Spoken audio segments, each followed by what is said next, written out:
Welcome back to another episode here on Chef Chronicles, you guys. So today we are going to have a little bit of fun here in the kitchen, and this is something where you can invite your children on and have some fun. So today we are making some ice cream. Yes, some ice cream. And I'll show you a little bit later of why we're making ice cream to do another dessert, but ice cream it is for this episode. So when it comes to ice cream, there are different variations of ice cream. There's roll, there's soft serve, there's gelato, there's French vanilla ice cream, which there's vanilla ice cream, there's even Philadelphia ice cream, and there's sherbet, there's sorbet, the list just goes on. So when you're making some French vanilla ice cream, you have to have a basic ratio, which is a basic ratio is 2 to 1. So 2 cups of heavy cream, 1 cup of milk, and then 0.5 grams of sugar, which is 3/4 cups of sugar. And then you can literally have fun with it when it comes to the egg yolks. Now, when you add in the egg yolks inside of your French vanilla ice cream, if you add less, it will be more of a milky, closer to a regular vanilla ice cream, but the more egg yolks you do add, the more richer and creamier it will be. So the method that we are using today, again, is called tempering. We are basically going to take our hot milk and we're going to temper it into our eggs to make it match the consistency.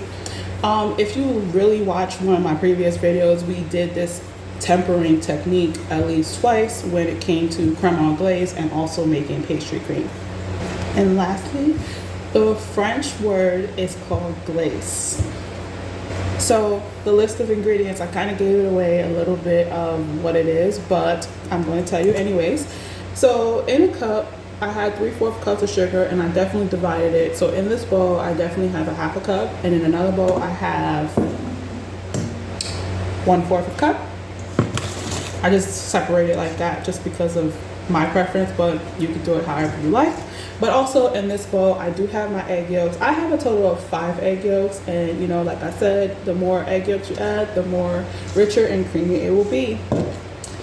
And then also in this bowl with the sugar, I definitely do have at least 2 pinches of salt. You could do 1 pinch if you like. I wouldn't go too heavy on the salt, because then it could become salted unless you want to make like a nice salted caramel version. Now, if you're going to add caramel into it, you just make a caramel salted caramel.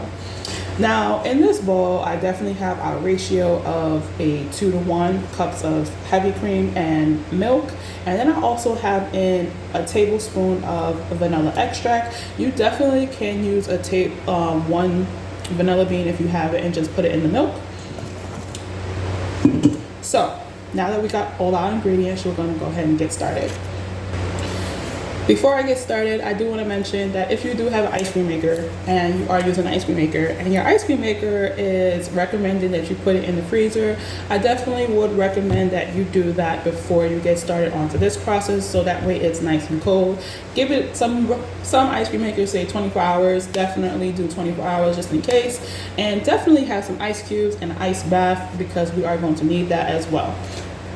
So I have a pot here on the stove on a medium heat, and I'm going to add in my creams, both my milk and my heavy cream in here with my vanilla extract inside a bowl. And I'm also going to ahead and add in my sugar, which is the 1/4 cup of sugar, and my salt. And I'm going to give this a nice whisk and bring it up to a scald.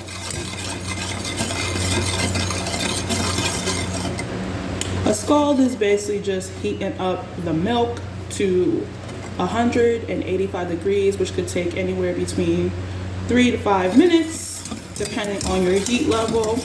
And you definitely want to keep a mix, like keep whisking it until the sugar dissolves, because you don't want the sugar to sit on the bottom of your pot and burn. So once this is fully mixed, we're going to go ahead and let this come up to a scald. Okay, so while that is coming up, definitely take your 1/2 cup of sugar and your egg yolk, depending on how much you choose. You're going to definitely whisk this. And what we're going to do is whisk this until it's like a nice pale color, which could take anywhere between 3 to 5 minutes.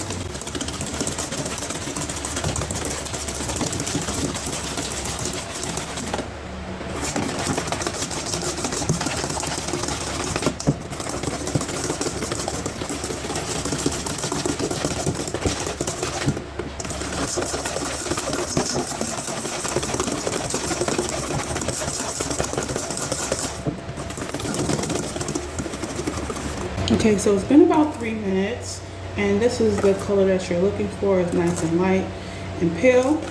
And by the time that happens, your milk should be up to a scald, which is not boiling but simmered.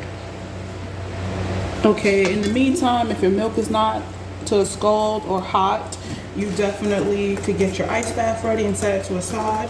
So once your milk is nice and hot, you want to definitely temper your eggs. So with the slow pour, you want to definitely whisk in the milk mixture into our egg mixture.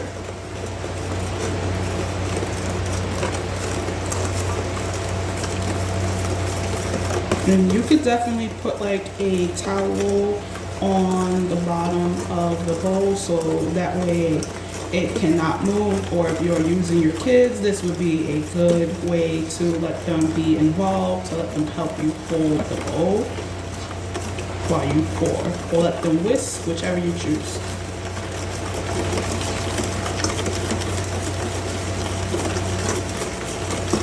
And you don't want to pour all the milk in, because if you pour all the milk in, you can definitely scramble your eggs.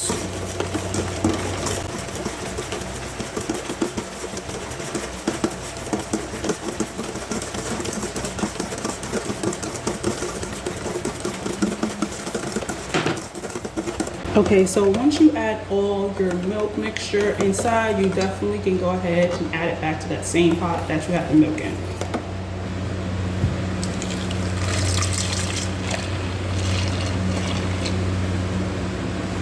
So once you add it back in, you want to use your rubber spatula and you want to continue turning and whisking it. So what we're looking for again is a nappe on the back of our spatula. This is another thing that we look for when we are also making pastry cream and creme anglaise inside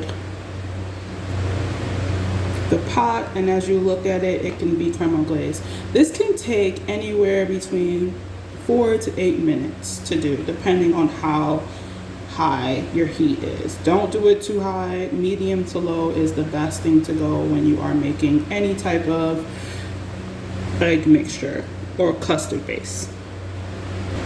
Another tip is, if you do just decide to use vanilla bean, like the whole bean, you definitely want to remove it out before you get to this process as well.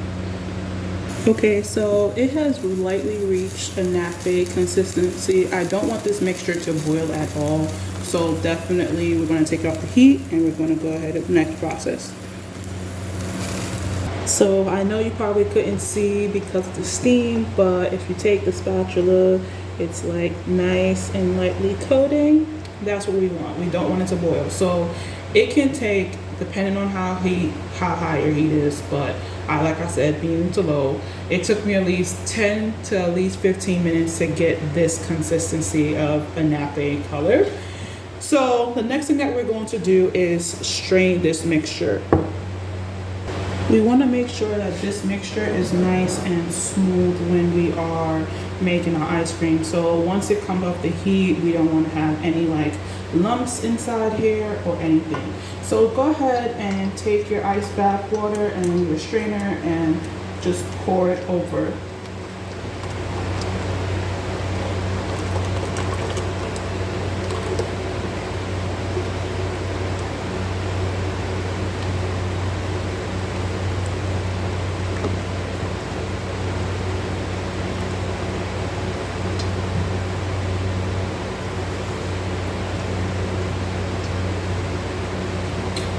So if you strain it, and you will see like your pot should be clean like this with no lumps, and when you take your strainer out, it should look like something like that, like a little bit of lumps that was there.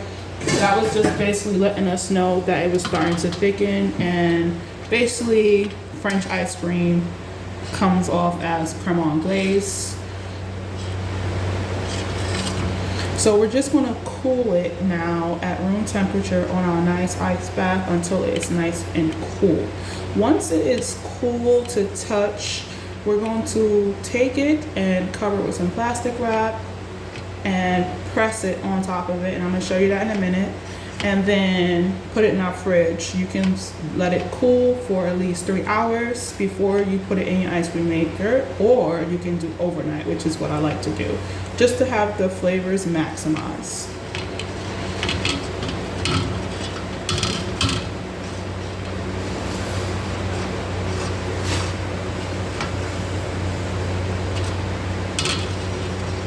Okay, so our batter has definitely been cool to touch at a room temperature. I definitely went ahead and wiped the bottom of my bowls. You could definitely check to see how hot it is by checking the side of your bowl after it comes out the ice bath, or you can definitely put your finger in here and try it out, touch it to taste, or take a spoon and touch it to see. So once it has come to this cool temperature, like I said before, we're just going to go ahead and cover it with some plastic wrap.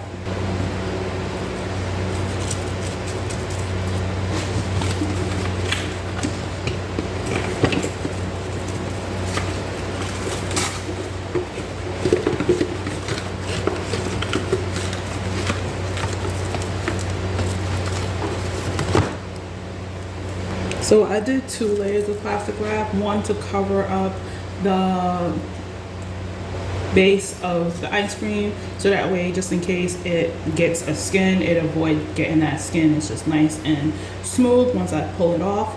The next layer was just to cover it, just to make sure that nothing goes inside of it as well. Nothing is going to go inside of it if you just put 1 layer, but I just like to be ensure that is not going to. So go ahead and just take this and put it in the fridge. Come back for part 2. So once your ice cream has definitely set, which will take another 24 hours to do that, you definitely have your ice cream sit there. Grab a scoop and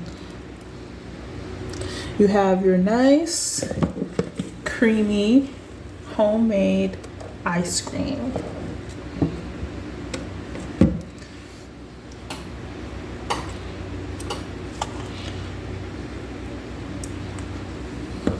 So store everything else away in the freezer. Once it's done, you can have a nice beautiful ice cream party